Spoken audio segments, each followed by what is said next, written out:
Hello students, कैसे हैं आप सभी लोग। Welcome to our YouTube channel home study by Govind sir. हमारे यूट्यूब चैनल में आपका पुनः स्वागत है। आज हम एक नए चैप्टर प्रॉफिट एंड लॉस को स्टार्ट करने जा रहे हैं। प्रॉफिट एंड लॉस अपने आप में एक इम्पॉर्टेंट चैप्टर है। ऑलमोस्ट हर एक एग्जाम जिसमें मैथ्स आती है उसमें प्रॉफिट एंड लॉस का ऑलमोस्ट एक क्वेश्चन पूछा जाता है, कम से कम एक क्वेश्चन तो पूछा ही जाता है। इसलिए प्रॉफिट एंड लॉस हमारे लिए important chapter. Okay, profit and loss के लिए पहले बेसिक कॉन्सेप्ट्स के बारे में बात करते हैं। प्रॉफिट एंड लॉस कैसे, कब होता है, किसको होता है, पहले इसके बारे में बात करें। प्रॉफिट एंड लॉस के लिए जनरली जब किसी सामान को खरीदा जाता है, बेचा जाता है, तभी प्रॉफिट एंड लॉस होता है। और जिस प्राइस पर हम किसी सामान को खरीदते हैं उसे क्या कहा जाता है स्टूडेंट्स? उसे कहते हैं कॉस्ट प्राइस। जिस प्राइस पर किसी सामान को खरीदा जाता है उसे कहा जाता है कॉस्ट प्राइस। हिंदी में से बोलते हैं क्रय मूल्य, डिनोट किया जाता है सीपी से। और जिस प्राइस पर सामान को बेचा जाता है उसे कहते हैं selling price, that is selling price. विक्रय मूल्य कहलाता है, इसे बोला जाता है विक्रय मूल्य एंड डिनोट करते हैं एसपी से। इन्हीं दोनों पर हमारा प्रॉफिट और लॉस डिपेंड करता है।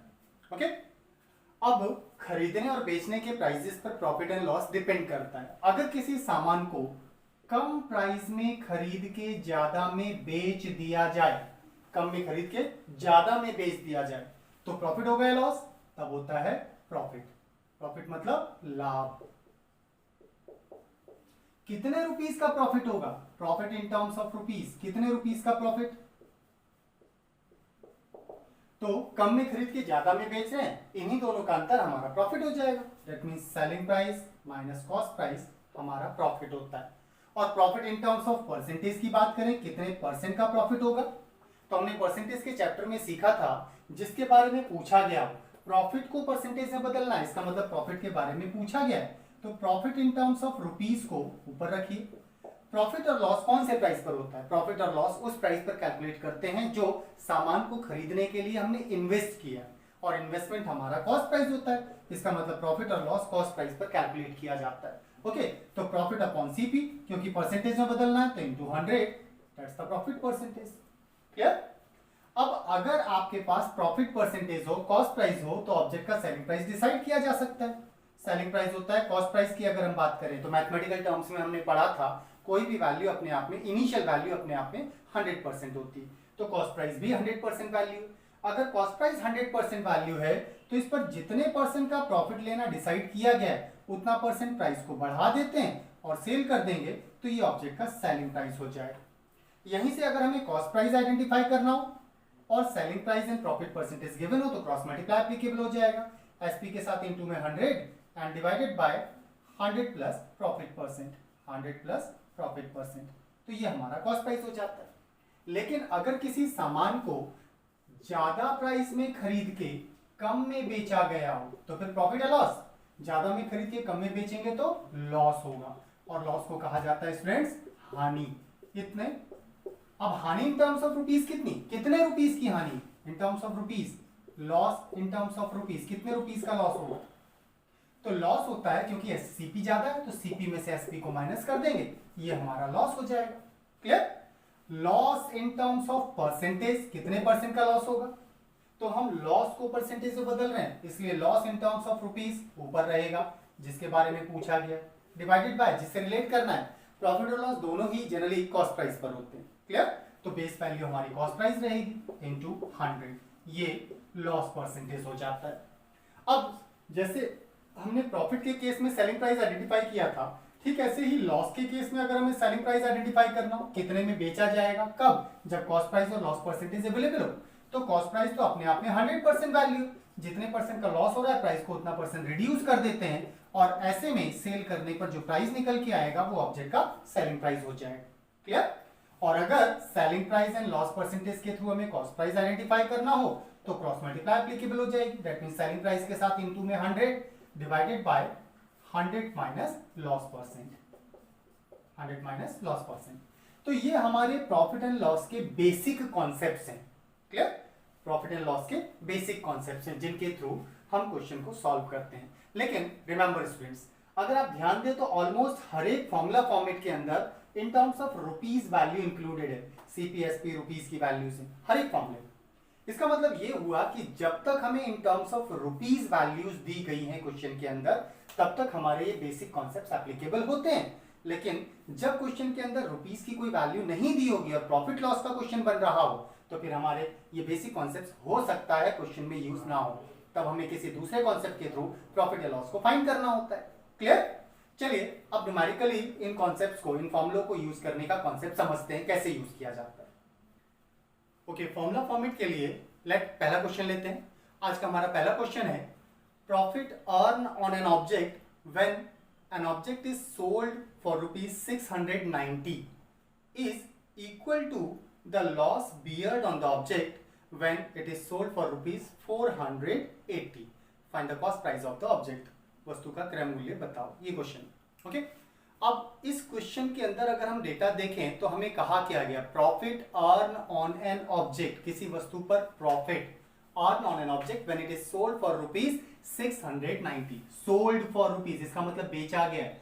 तो किसी ऑब्जेक्ट को जब बेचा गया हो 690 रुपीज में, तो जो प्रॉफिट होता है 690 में सेल करने से होने वाला प्रॉफिट, ऑब्जेक्ट को 480 रुपीज में सेल करना, सेल इसका मतलब ये भी सेलिंग प्राइस हुआ, सेल करने पर होने वाले लॉस के बराबर है, ऐसा कहा गया। Okay, profit earn on an object when it is sold for rupees 690 is equal to the loss beared on the object when it is sold for rupees 480। Find the cost price of the object.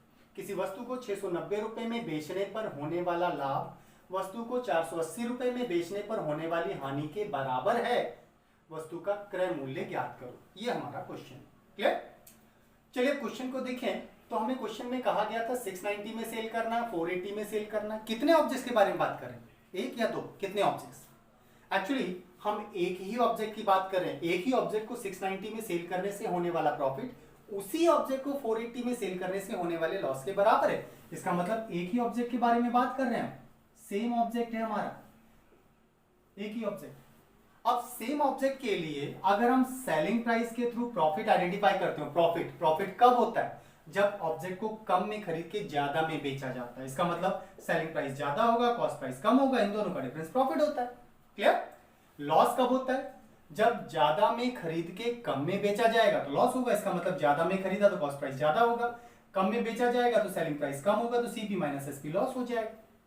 हम एक ही object की बात कर रहे हैं तो दोनों ही condition में जो कॉस्ट प्राइस की वैल्यू है वो तो सेम रहेगी, लेकिन दो अलग अलग प्राइसेस पर क्योंकि सेल किए गए हैं तो दैट मींस सेलिंग प्राइसेस की वैल्यू अलग अलग होंगी और ये दोनों वैल्यूज आपस में बराबर हैं, ऐसा क्वेश्चन में कहा गया है। क्लियर? अब यहां से अगर हम सीपी की बात करें, क्योंकि हमसे पूछा गया कितने में खरीदा गया था, find the cost price of the object, तो सीपी आइडेंटिफाई करना है। माइनस का सीपी उधर जाकर के क्या होगा, एक सीपी पहले से एक और जाएगा तो 2 सीपी हो जाएगा। एसपी को इधर ले आते हैं तो एसपी1 पहले से यहां पर है, माइनस का एसपी इधर आके प्लस का एसपी2 हो जाएगा। सो 2 से डिवाइड करने पर सीपी की वैल्यू हो जाती है एसपी1 प्लस एसपी2 डिवाइडेड बाय 2। ये हमारा कॉन्सेप्ट बन जाता है। जब किसी एक ऑब्जेक्ट को दो अलग अलग प्राइसेस पर सेल करने से होने वाले प्रॉफिट और लॉस की वैल्यू आपस में बराबर हो तो कॉस्ट प्राइस निकालने के लिए दोनों सेलिंग प्राइसेस को प्लस करके 2 से डिवाइड कर दीजिए, ऑब्जेक्ट का कॉस्ट प्राइस हो जाएगा। क्लियर? तो दोनों सेलिंग प्राइसेस हमारे पास है 690 and plus 480 divided by 2, that is दोनों को प्लस करना है, 6 10 11 70 डिवाइडेड बाय 2, 2 से डिवाइड करना है तो 2 से डिवाइड करने पर वैल्यू हो जाएगी, that would be 2 5s are 10, 2 8s are 16 and 2 5s are, that means किसी एक ऑब्जेक्ट को 690 में सेल करने से पर प्रॉफिट की वैल्यू 480 पर सेल करने से होने वाले लॉस के बराबर हो तो ऑब्जेक्ट का कॉस्ट प्राइस 585 रुपीज होना चाहिए। Clear students? नेक्स्ट क्वेश्चन है, a person bears a loss of 40% when he sells an object for rupees 2400। At what price the object should be sold to get 25% profit. एक वस्तु को 2400 रुपए में बेचने पर 40% हानि होती है। इस वस्तु पर 25% लाभ लेने के लिए वस्तु को किस मूल्य पर बेचा जाना चाहिए, ये हमारा क्वेश्चन है। ओके, वस्तु को किस मूल्य पर बेचा जाए कि 25% लाभ हो जाए। क्लियर? चलिए क्वेश्चन देखते हैं। हमारे क्वेश्चन के अकॉर्डिंग कोई एक ऑब्जेक्ट है, इस ऑब्जेक्ट को सेल किया गया, कितने में सेल किया गया? किसी ऑब्जेक्ट को सेल किया गया है क्वेश्चन के स्टेटमेंट के अकॉर्डिंग कितने में?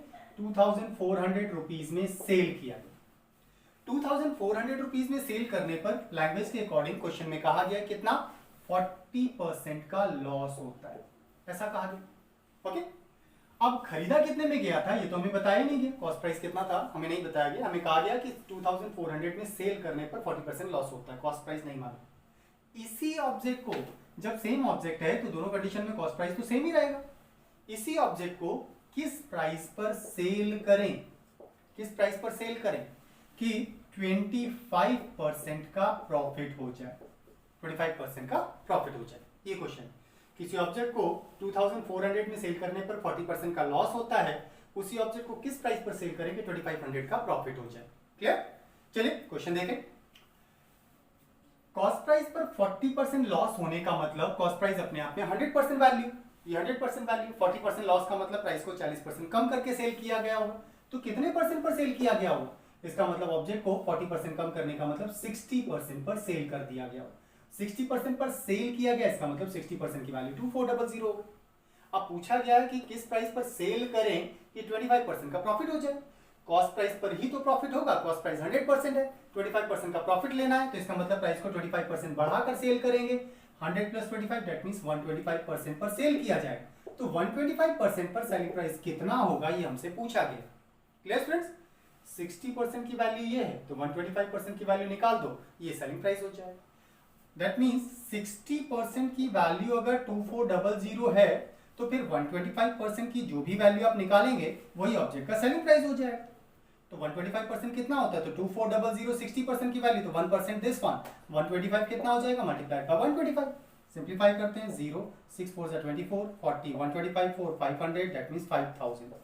इसका मतलब ऑब्जेक्ट को अगर 5000 में सेल किया जाए तो 25% का प्रॉफिट हो जाएगा। Clear friends? नेक्स्ट क्वेश्चन है, a book seller sold a book at 7% loss. Had he sold it at 126 rupees higher price, he would have 5% profit. Find the cost price of the book. किताब का क्रय मूल्य बताओ, ये पूछा गया। Question के स्टेटमेंट के अकॉर्डिंग बुक सेलर ने एक किताब को, एक बुक को 7% लॉस पर सेल किया। कॉस्ट प्राइस कितना नहीं बताया गया। इसको 7% लॉस पर सेल किया गया, कितने में हमें नहीं बताया गया। इसका सेलिंग प्राइस भी हमें नहीं पता कितने में बेचा गया था। आगे कहा गया कि अगर उसने पहले वाले सेलिंग प्राइस से 126 रुपीज हायर प्राइस पर सेल किया होता, पहले जो भी सेलिंग प्राइस था उसे बढ़ा करके अगर इतने में सेल करता, दैट मींस ये नया सेलिंग प्राइस हो जाएगा। पहले वाले सेलिंग प्राइस को 126 बढ़ा देने से नया सेलिंग प्राइस हो जाएगा। तो नए सेलिंग प्राइस के केस में भी क्योंकि ऑब्जेक्ट का कॉस्ट प्राइस तो सेम वही रहेगा, इसमें तो कोई चेंजेस अभी भी नहीं हुआ, ऐसा तो कहा नहीं गया कि कॉस्ट प्राइस में चेंज करना, that means cost price same है। तब अगर वो 126 रुपीज हायर प्राइस पर सेल करता तो लैंग्वेज के अकॉर्डिंग क्वेश्चन में कहा गया है उसे 5% का प्रॉफिट हो जाता, 5% प्रॉफिट हो जाता, ऐसा कहा गया। हमसे पूछा है कॉस्ट प्राइस की वैल्यू कितनी है, ये आइडेंटिफाई करो। क्लियर? चलिए अगर हम परसेंट यहां पर सेलिंग प्राइसेस के अकॉर्डिंग देखें तो पहले वाले सेलिंग प्राइस को 126 बढ़ाने से नया सेलिंग प्राइस आ रहा है, तो फिर दोनों सेलिंग प्राइसेस के बीच का डिफरेंस कितना हो जाएगा? इन दोनों सेलिंग प्राइसेस का डिफरेंस 126 होना चाहिए, क्योंकि इसको इतना बढ़ाने से ये सेलिंग प्राइस बन रहा है, तो इसका मतलब इन दोनों सेलिंग प्राइसेस के बीच का डिफरेंस 126 रुपीज हो गया। अब अगर परसेंटेज वाइज दोनों सेलिंग प्राइसेस का डिफरेंस देखें तो 7% लॉस मतलब 7% कम करके बेचा गया, 5% प्रॉफिट मतलब 5% बढ़ाकर सेल किया गया। तो फिर दोनों परसेंटेज वाइज वैल्यूज का सेलिंग प्राइसेस का डिफरेंस कितना होगा? इसके लिए याद रखिएगा स्टूडेंट्स, अगर दोनों वैल्यूज प्रॉफिट हैं तो माइनस करेंगे, दोनों लॉस है तो भी माइनस करेंगे, लेकिन अगर एक प्रॉफिट और एक लॉस हुआ तो फिर प्लस करेंगे। क्लियर? तो हमारे क्वेश्चन में एक प्रॉफिट और एक लॉस है, इसका मतलब कि प्लस करेंगे किसको? जितने जितने परसेंट का प्रॉफिट या लॉस हो रहा है, तो एक प्रॉफिट एक लॉस तो प्लस करना है, 7 5 12% का डिफरेंस होगा। इसका मतलब दोनों सेलिंग प्राइसेस के बीच का डिफरेंस 12% हो जाएगा। क्लियर?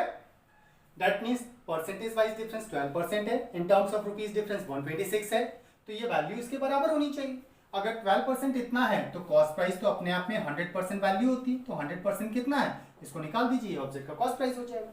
सो 12 से डिवाइड करते हैं, 126 डिवाइडेड बाय 12 इज 1% इनटू 100, ये 100% की वैल्यू हो जाएगी, यही ऑब्जेक्ट का कॉस्ट प्राइस हो जाएगा। 12 से डिवाइड किया, 12 वन 12, दैट इज 10.5। 10.5 को 100 से मल्टीप्लाई करते हैं, 1050, that should be the cost price of the object. Clear friends? अभी हम प्रॉफिट एंड लॉस के बेसिक कॉन्सेप्ट बेस्ड क्वेश्चंस के बारे में डिस्कस कर रहे हैं। उसी सीरीज में नेक्स्ट क्वेश्चन देखते हैं। हमारा नेक्स्ट क्वेश्चन है, a seller sold an object at 15% profit. Had he bought it at 10% less price and sold at 4 rupees less price, he would have 25% profit. Find the cost price of the object. वस्तु का क्रय मूल्य बताओ। इस case में भी हमें cost price ही पूछा गया। क्लियर? चलिए क्वेश्चन देखें। क्वेश्चन के अकॉर्डिंग हमसे कहा गया है, a seller sold an object at 15% profit. तो कॉस्ट प्राइस कितना था, कितने में खरीदा गया था, ये तो हमें बताया ही नहीं गया। लेकिन उसने 15% प्रॉफिट पर ऑब्जेक्ट को सेल किया है, ऐसा बताया गया। क्लियर? आगे कहा गया, had he bought it 10% less price. पहले जितने में भी खरीदा था उससे अगर 10% लेस प्राइस पर उसने खरीदा होता तो ये उसका ऑब्जेक्ट का नया कॉस्ट प्राइस हो जाता। एंड आगे कहा गया है, sold at 4 rupees less price. पहले जितने में भी बेचा था इससे अगर 4 rupees less price, 4 rupees less price, कम प्राइस पर बेचता तो इसका मतलब ये उसका नया सेलिंग प्राइस होता, न्यू सेलिंग प्राइस होता। क्लियर? हमसे क्वेश्चन में कहा गया है कि अगर 10% लेस प्राइस पर खरीदता और 4 रुपीज लेस प्राइस पर बेचता, ही वुड हैव 25% प्रॉफिट। इसका मतलब इस कंडीशन में क्वेश्चन के अकॉर्डिंग 25% का प्रॉफिट हो जाता। क्लियर? अब अगर रुपीस के टर्म्स के अकॉर्डिंग देखें तो हमें रुपीस की एक वैल्यू यहां दे रखी है, सेलिंग प्राइसेस का डिफरेंस दे रखा है इन टर्म्स ऑफ रुपीस, रुपीस की वैल्यू अवेलेबल। अब ऐसे केस में अगर हम क्वेश्चन को वेरिएबल फॉर्मेट में कंसीडर करते हुए सॉल्व करेंगे तो कैलकुलेशन लेंथी हो जाएगी। इसकी बजाय न्यूमेरिकल टर्म्स के थ्रू करते हैं, यूनिटरी मेथड से क्वेश्चन को सॉल्व करेंगे, एक एक नियम से सॉल्व कर देंगे, आसानी से सॉल्व हो जाएगा। हमसे पूछा कॉस्ट प्राइस बताओ, इनिशियल कॉस्ट प्राइस। चलिए मान लेते हैं, let initial cost price 100 rupees.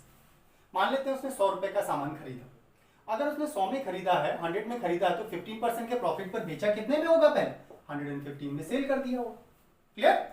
अगर वो 10% लेस प्राइस पर खरीदता तो 100 से 10% कम, इसका मतलब 90 रुपीज में वो खरीदता। 10% कम मीन्स 10 रुपीज कम करके 90 में खरीदता। बेचता कितने में? वो 4 रुपीज का डिफरेंस नहीं आएगा, क्योंकि 4 रुपीज का तो डिफरेंस एक्चुअल प्राइस के अकॉर्डिंग है। हमने तो 100 कंसीडर किया हुआ है, इसलिए नया सेलिंग प्राइस हम यहां से नहीं बता सकते। हाँ, यहां से बताया जा सकता है।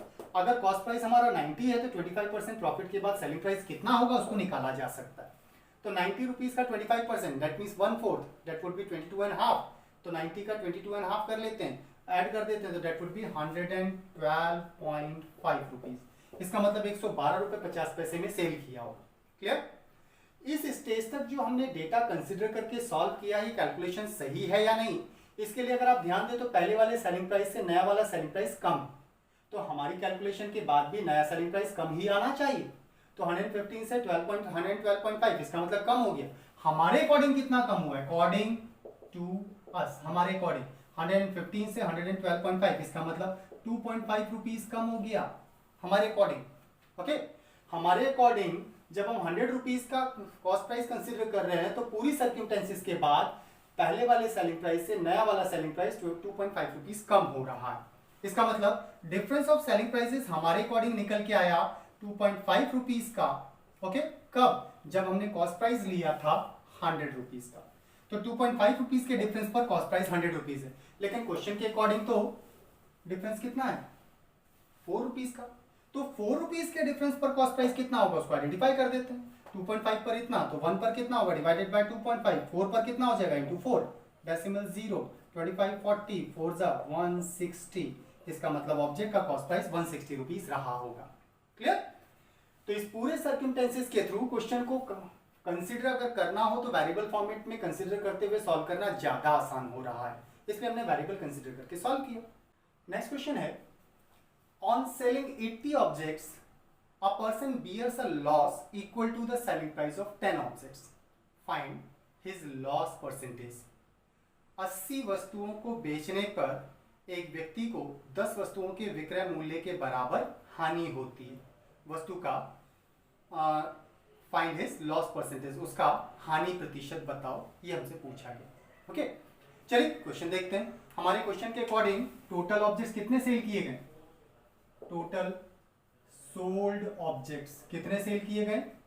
दैट इज 80 वस्तुओं को बेचा गया। 80 ऑब्जेक्ट्स को सेल करने पर क्वेश्चन के लैंग्वेज के अकॉर्डिंग जो लॉस हो रहा है वो कितना है?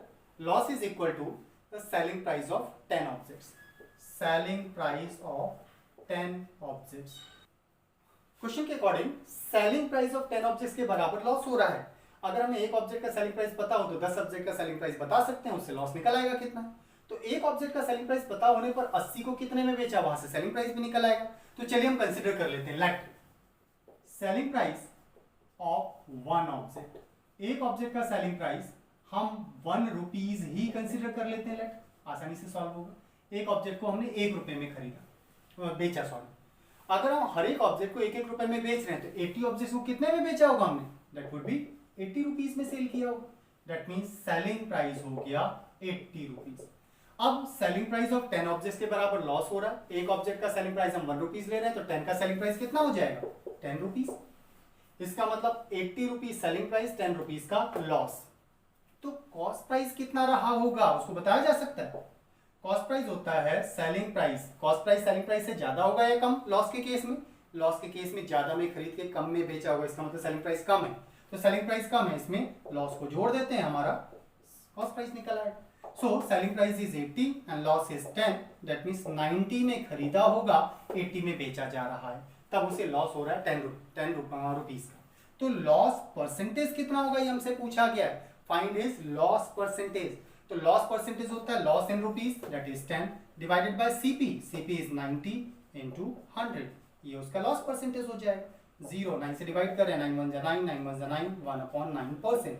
दैट मींस 11 होल्स 1/9% का लॉस हो रहा है। चलिए अब नेक्स्ट फॉर्मेट के बारे में डिस्कस करते हैं। अगला फॉर्मेट है हमारा when selling price of 2 objects are equal. जब 2 वस्तुओं के विक्रय मूल्य समान हो। When selling price of 2 objects are equal. अगला कॉन्सेप्ट है हमारा ये। इस कॉन्सेप्ट के बेसिस पर हमारे 2 टाइप के क्वेश्चंस बनते हैं। उनमें से पहले टाइप के क्वेश्चन के रिगार्डिंग बात करते हैं। तो फर्स्ट टाइप का क्वेश्चन क्या होगा उसको क्वेश्चन के थ्रू ही समझते हैं। चलिए हमारा पहला क्वेश्चन है इसके लिए, इस फॉर्मेट के लिए। Selling price of 2 objects are equal. One of them is sold at 15% profit while another at 15% loss. Find overall profit or loss percentage in whole transaction. ये हमारा क्वेश्चन है, क्लियर? तो हमारे क्वेश्चन के according selling prices of 2 objects, first object का selling price, first selling price and second object का selling price. चलिए objects लेकर के देखते हैं। First object and second object लेते हैं। First object and second object, हमने 2 ऑब्जेक्ट्स ले लिए। इन दोनों ऑब्जेक्ट के क्वेश्चन की लैंग्वेज के अकॉर्डिंग सेलिंग प्राइसेस की अगर हम बात करें तो फर्स्ट ऑब्जेक्ट का सेलिंग प्राइस और सेकंड ऑब्जेक्ट का सेलिंग प्राइसेस आपस में बराबर हैं, ऐसा क्वेश्चन में कहा गया। 2 objects, selling price of 2 objects are equal. दोनों ऑब्जेक्ट के सेलिंग प्राइसेस बराबर, लेकिन कितने कितने हमें नहीं दिया हुआ।